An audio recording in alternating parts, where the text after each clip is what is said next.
ਜੇ ਤੁਸੀਂ ਭਾਰੇ ਸਰੀਰ ਵਾਲੇ ਹੋ, ਤੁਹਾਡੇ ਸਰੀਰ ਉੱਪਰ ਬਹੁਤ ਸਾਰੀ ਫੈਟ ਹੈ, ਵਾਧੂ ਫੈਟ ਹੈ, ਤੁਹਾਡਾ ਜੋ ਸਰੀਰ ਹੈ ਉਹ ਪੂਰੀ ਤਰ੍ਹਾਂ ਅਨਫਿਟ ਹੋ ਚੁੱਕਾ ਹੈ, ਤੁਹਾਡਾ ਜੋ ਵਜ਼ਨ ਹੈ 1 ਕੁਆਂਟਲ ਤੋਂ ਵੀ ਜ਼ਿਆਦਾ ਹੋ ਚੁੱਕਾ ਹੈ ਅਤੇ ਤੁਸੀਂ ਫੈਸਲਾ ਕਰਦੇ ਹੋ ਕਿ ਹੁਣ ਮੈਂ ਵਜ਼ਨ ਘਟਾਉਣਾ, ਤਾਂ ਇਹ ਜੋ ਤੁਹਾਡੀ ਸੋਚ ਹੈ ਇਹ ਬਿਲਕੁਲ ਗਲਤ ਸੋਚ ਹੈ। ਮੇਰਾ ਨਾਮ ਹੈ ਗੁਰਪ੍ਰੀਤ ਸਿੰਘ ਮੱਲੀ, ਹੈਲਥ ਗੁਰੂ। ਤਾਂ ਮੈਂ ਇਸ ਸੋਚ ਨੂੰ ਗਲਤ ਕਿਉਂ ਕਿਹਾ, ਅਤੇ ਜੇ ਤੁਹਾਡਾ ਕੋਚ, ਤੁਹਾਡਾ ਡਾਈਟੀਸ਼ੀਅਨ ਵੀ ਇਹ ਕਹਿੰਦਾ ਕਿ ਤੁਹਾਨੂੰ ਵਜ਼ਨ ਘਟਾਉਣ ਦੀ ਲੋੜ ਹੈ, ਤੁਹਾਨੂੰ ਵਜ਼ਨ ਘਟਾਉਣਾ ਬਹੁਤ ਜ਼ਰੂਰੀ ਹੈ, ਤਾਂ ਇਹ ਉਸ ਤੋਂ ਵੀ ਵੱਡੀ ਗਲਤੀ ਹੈ ਤੁਹਾਡੇ ਕਹਿਣ ਤੋਂ। ਤੁਸੀਂ ਜੋ ਕਹਿ ਰਹੇ ਸੀ, ਤੁਸੀਂ ਜੇ ਵਜ਼ਨ ਘਟਾਉਣ ਦੀ ਗੱਲ ਕੀਤੀ, ਉਹ ਛੋਟੀ ਗਲਤੀ ਹੈ, ਅਤੇ ਜੇ ਇੱਕ ਕੋਚ, ਇੱਕ ਡਾਈਟੀਸ਼ੀਅਨ ਵਜ਼ਨ ਘਟਾਉਣ ਦੀ ਗੱਲ ਕਰਦਾ ਤਾਂ ਇਹ ਬਹੁਤ ਜ਼ਿਆਦਾ ਗਲਤ ਗੱਲ ਹੈ, ਬਹੁਤ ਹੀ ਜ਼ਿਆਦਾ ਗਲਤ। ਅਸਲ ਵਿੱਚ ਚਾਹੇ ਤੁਹਾਡਾ ਜੋ ਵਜ਼ਨ ਹੈ 1.5 ਕੁਆਂਟਲ ਕਿਉਂ ਨਾ ਹੋਵੇ, ਤੁਸੀਂ ਇਹ ਗੋਲ ਕਦੇ ਵੀ ਨਹੀਂ ਰੱਖਣਾ ਕਿ ਮੈਂ ਆਪਣਾ ਵਜ਼ਨ ਘਟਾਉਣਾ। ਤੁਹਾਡਾ ਗੋਲ ਹੋਣਾ ਚਾਹੀਦਾ ਕਿ ਮੈਂ ਆਪਣੀ ਬੋਡੀ ਕੰਪੋਜੀਸ਼ਨ ਹੈ ਜੋ ਉਹ ਬਦਲਣੀ ਹੈ, ਮੈਂ ਆਪਣੀ ਜੋ ਬੋਡੀ ਦੀ ਬਣਤਰ ਹੈ ਉਹ ਬਦਲਣੀ ਹੈ।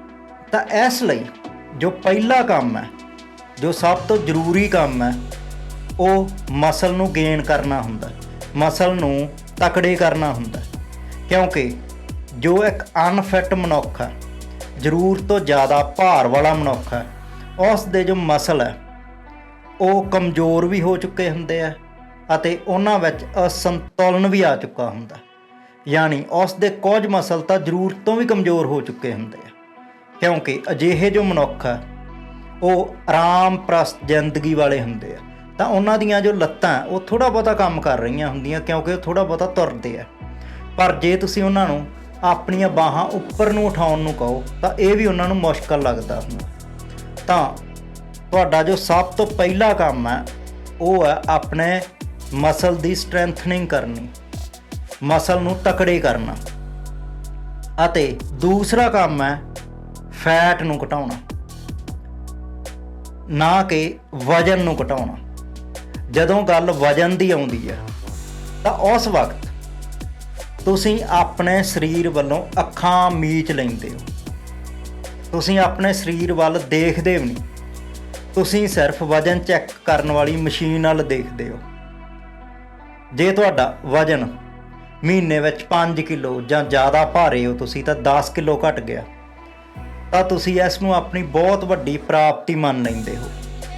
ਪਰ ਇਹ ਤੁਹਾਡੀ ਬਹੁਤ ਵੱਡੀ ਗਲਤੀ ਹੁੰਦੀ ਹੈ, ਕਿਉਂਕਿ ਬਿਨਾਂ ਸੋਚੇ ਸਮਝੇ ਘਟਾਇਆ ਗਿਆ ਜੋ ਵਜ਼ਨ ਹੈ ਉਸ ਵਿੱਚ ਜ਼ਿਆਦਾ ਵਜ਼ਨ ਮਸਲ ਦਾ ਹੁੰਦਾ, ਅਤੇ ਉਸ 10 ਕਿਲੋ ਵਿੱਚ ਤੁਹਾਡੇ 3 ਜਾਂ 4 ਕਿਲੋ ਮਸਲ ਘਟ ਚੁੱਕੇ ਹੁੰਦੇ ਆ।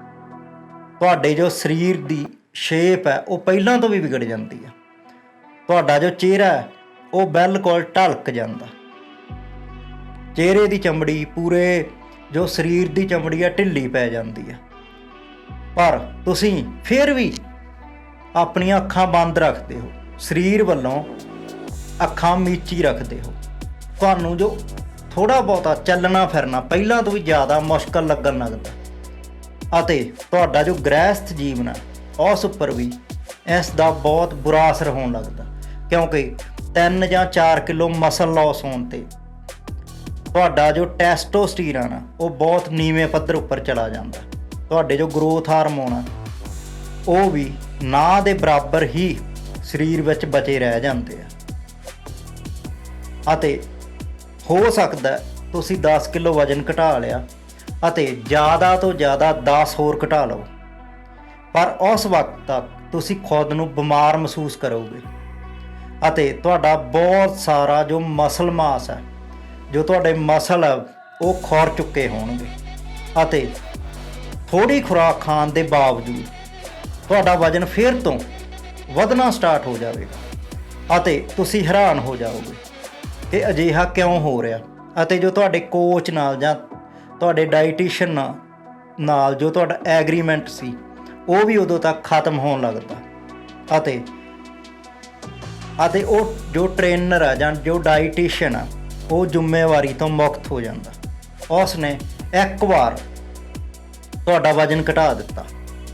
ਉਸ ਦਾ ਇਸ ਗੱਲ ਨਾਲ ਕੋਈ ਲੈਣਾ ਦੇਣਾ ਨਹੀਂ ਕਿ ਤੁਹਾਡੀ ਜੋ ਤੁਹਾਡੀ ਅੰਦਰੂਨੀ ਸਰੀਰਕ ਸਥਿਤੀ ਹੈ ਉਸ ਉੱਪਰ ਕੀ ਬੀਤ ਰਹੀ ਹੈ।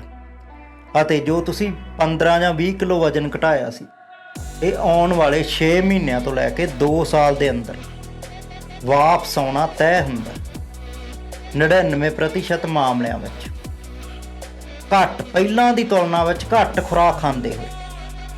ਤਾਂ ਇਸ ਲਈ ਕਦੇ ਵੀ ਵਜ਼ਨ ਘਟਾਉਣ ਦੀ ਨਾ ਸੋਚੋ,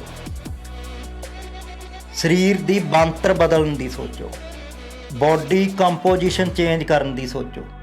ਹਾਂ, ਉਸ ਵਿੱਚ ਤੁਹਾਡਾ ਵਜ਼ਨ ਘਟੇਗਾ ਜ਼ਰੂਰ, ਪਰ ਉਹ ਤੁਹਾਡਾ ਮੁੱਖ ਨਿਸ਼ਾਨਾ ਨਹੀਂ। ਤੁਹਾਡਾ ਮੁੱਖ ਨਿਸ਼ਾਨਾ ਮਸਲ ਮਾਸ ਨੂੰ ਗੇਨ ਕਰਨਾ, ਮਸਲ ਨੂੰ ਤਕੜੇ ਕਰਨਾ ਅਤੇ ਫੈਟ ਨੂੰ ਘਟਾਉਣਾ। ਜੋ ਕੁੱਲ ਵਜ਼ਨ ਹੈ ਉਸ ਵਿੱਚੋਂ ਜਿੰਨਾ ਘਟਣਾ ਆਪਣੇ ਆਪ ਘਟ ਜਾਵੇਗਾ। ਤੁਸੀਂ ਕਿਸੇ ਵੀ ਪ੍ਰਕਾਰ ਦਾ ਗੋਲ ਨਹੀਂ ਰੱਖਣਾ ਕਿ ਮੈਂ ਇੰਨਾ ਵਜ਼ਨ ਘਟਾਉਣਾ। ਹਾਂ, ਤੁਸੀਂ ਆਪਣੇ ਪੇਟ ਦਾ ਗੋਲ ਰੱਖ ਸਕਦੇ ਹੋ ਕਿ ਮੈਂ 32 ਇੰਚ ਕਰਨਾ, 33 34 ਇੰਚ ਕਰਨਾ। ਤਾਂ ਇਹ ਤੁਸੀਂ ਗੋਲ ਰੱਖ ਸਕਦੇ ਹੋ। ਸ਼ੁਰੂ ਵਿੱਚ ਕੀ ਹੋਵੇਗਾ ਕਿ ਹੋ ਸਕਦਾ ਜੇ ਤੁਹਾਡਾ ਵਜ਼ਨ ਉਦਾਹਰਨ ਦੇ ਤੌਰ 'ਤੇ, ਮਿਸਾਲ ਦੇ ਤੌਰ 'ਤੇ 90 ਕਿਲੋ ਆ, ਤਾਂ ਜੇ ਤੁਸੀਂ ਚੰਗਾ ਡਾਈਟ ਪਲਾਨ ਇਸਤੇਮਾਲ ਕਰਦੇ ਹੋ, ਚੰਗਾ ਟ੍ਰੇਨਿੰਗ ਪ੍ਰੋਗਰਾਮ ਇਸਤੇਮਾਲ ਕਰਦੇ ਹੋ, ਤਾਂ ਹੋ ਸਕਦਾ ਪਹਿਲੇ 15 ਦਿਨਾਂ ਵਿੱਚ ਤੁਹਾਡਾ 2 ਇੰਚ ਪੇਟ ਘਟ ਜਾਵੇ, ਪਰ ਜੋ ਤੁਹਾਡਾ ਕੁੱਲ ਵਜ਼ਨ ਆ ਉਹ ਓਨੇ ਦਾ ਓਨਾ ਹੀ ਰਵੇ। ਤਾਂ ਹੋ ਸਕਦਾ ਤੁਸੀਂ ਨਿਰਾਸ਼ ਹੋ ਜਾਓ ਕਿ ਵਜ਼ਨ ਨਹੀਂ ਘਟਿਆ, ਪਰ ਅਸਲ ਵਿੱਚ ਇਹ ਤੁਹਾਡੀ ਬਹੁਤ ਵੱਡੀ ਪ੍ਰਾਪਤੀ ਹੋਵੇਗੀ। ਕਿਉਂਕਿ ਤੁਹਾਡਾ 2 ਜਾਂ 3 ਕਿਲੋ ਫੈਟ ਦਾ ਜੋ ਵਜ਼ਨ ਸੀ ਘਟ ਗਿਆ, ਯਾਨੀ 2-3 ਕਿਲੋ ਤੁਹਾਡੀ ਫੈਟ ਘਟ ਗਈ, ਪਰ ਉਸ ਦੇ ਬਰਾਬਰ 2 ਜਾਂ 3 ਕਿਲੋ ਮਸਲ ਵੱਧ ਗਏ, ਮਸਲ ਗੇਨ ਹੋ ਗਏ। ਇਸ ਤਰ੍ਹਾਂ ਜੋ ਤੁਹਾਡਾ ਕੁੱਲ ਵਜ਼ਨ ਹੈ ਉਹ ਓਨੇ ਦਾ ਓਨਾ ਹੋਵੇਗਾ, ਪਰ ਤੁਸੀਂ ਖੁਦ ਨੂੰ ਇਸ ਤਰ੍ਹਾਂ ਮਹਿਸੂਸ ਕਰੋਗੇ ਜਿਵੇਂ ਤੁਹਾਡਾ 5 ਜਾਂ 7 ਕਿਲੋ ਵਜ਼ਨ ਘਟ ਗਿਆ। ਕਿਉਂਕਿ ਮਸਲ ਕਮਜ਼ੋਰ ਹੋਣ 'ਤੇ ਤੁਹਾਨੂੰ ਥੋੜ੍ਹਾ ਵਜ਼ਨ ਵੀ ਜ਼ਿਆਦਾ ਮਹਿਸੂਸ ਹੁੰਦਾ, ਅਤੇ ਮਸਲ ਤਕੜੇ ਹੋਣ 'ਤੇ ਤੁਹਾਨੂੰ ਭਾਰਾ ਵਜ਼ਨ ਵੀ ਹਲਕਾ ਮਹਿਸੂਸ ਹੁੰਦਾ।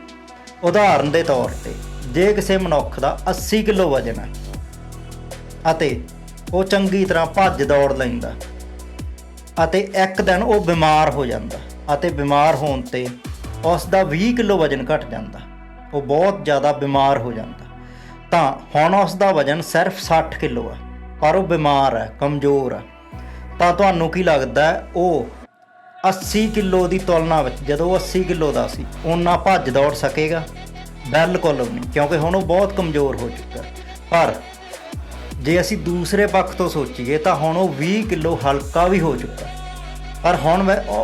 ਪਰ ਹੁਣ ਉਸ ਵਿੱਚ ਚੰਗੀ ਤਰ੍ਹਾਂ ਤੁਰਨ ਦੀ ਹਿੰਮਤ ਵੀ ਨਹੀਂ। ਤਾਂ ਇਸ ਉਦਾਹਰਨ ਨਾਲ ਤੁਸੀਂ ਸਮਝ ਗਏ ਹੋਵੋਗੇ ਕਿ ਜੋ ਮਸਲ ਹੈ ਉਹਨਾਂ ਦਾ ਜੋ ਵਜ਼ਨ ਹੈ ਉਹ ਤੁਹਾਨੂੰ ਹਲਕਾ ਮਹਿਸੂਸ ਹੁੰਦਾ, ਜੋ ਫੈਟ ਦਾ ਵਜ਼ਨ ਹੈ ਉਹ ਹੀ ਤੁਹਾਨੂੰ ਭਾਰਾ ਮਹਿਸੂਸ ਹੁੰਦਾ। ਇਸ ਲਈ ਸਿਰਫ ਫੈਟ ਘਟਾਉਣੀ ਆ, ਤੁਸੀਂ ਮਸਲ ਨੂੰ ਵੱਡੇ ਕਰਨਾ। ਤੁਸੀਂ ਵਜ਼ਨ ਨਹੀਂ ਘਟਾਉਣਾ, ਤੁਸੀਂ ਬੋਡੀ ਕੰਪੋਜੀਸ਼ਨ ਚੇਂਜ ਕਰਨੀ ਹੈ, ਤੁਸੀਂ ਸਰੀਰ ਦੀ ਬਣਤਰ ਬਦਲਣੀ ਹੈ। ਉਸ ਵਿੱਚ ਜਿੰਨਾ ਵੀ ਵਜ਼ਨ ਘਟਣਾ ਉਹ ਖੁਦ ਬਖੁਦ ਘਟ ਜਾਵੇਗਾ। ਉਸ ਨੂੰ ਤੁਸੀਂ ਚੈੱਕ ਕਰਦੇ ਰਹਿਣਾ, ਪਰ ਉਸ ਨੂੰ ਆਪਣਾ ਗੋਲ ਨਹੀਂ ਮਿਥ ਲੈਣਾ।